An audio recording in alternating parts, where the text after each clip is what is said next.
Hello, nè, môn tờ riêng mà bằng hạt krem dàn tôn cái mong theo môn tờ riêng mà thực tế krem tập rớt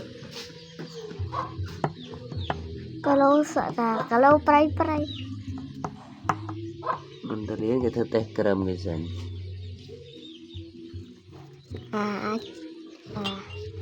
ทำไมนกเอกอะไร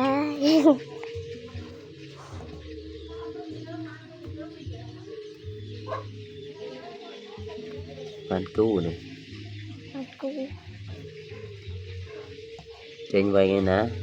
เนี่ยจะอะไรเกียร์ติดกระเกียร์ vay cứu nát đấy กูนั่น vay cứu nát đây cream chai nhá này บะอัดบ้านใช่ไหม chanh man krem cái cây chanh man cứu bay cứu rồi ไปกู้มา cây chanh bay cứu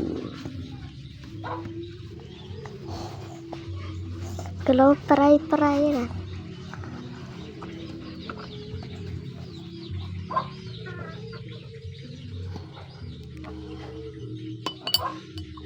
mẹ mẹ nó chít chít nè ai chạy tàu rồi cù lên ăn Untuk baik.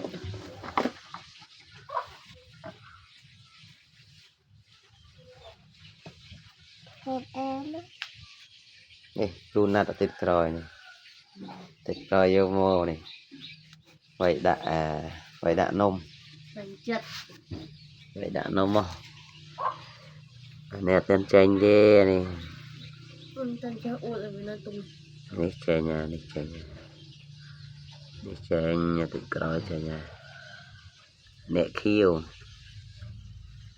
anh ấy cái trồng trái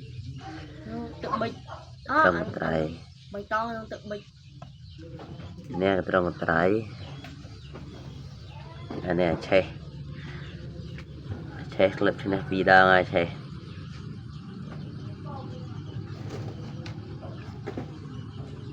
vậy lên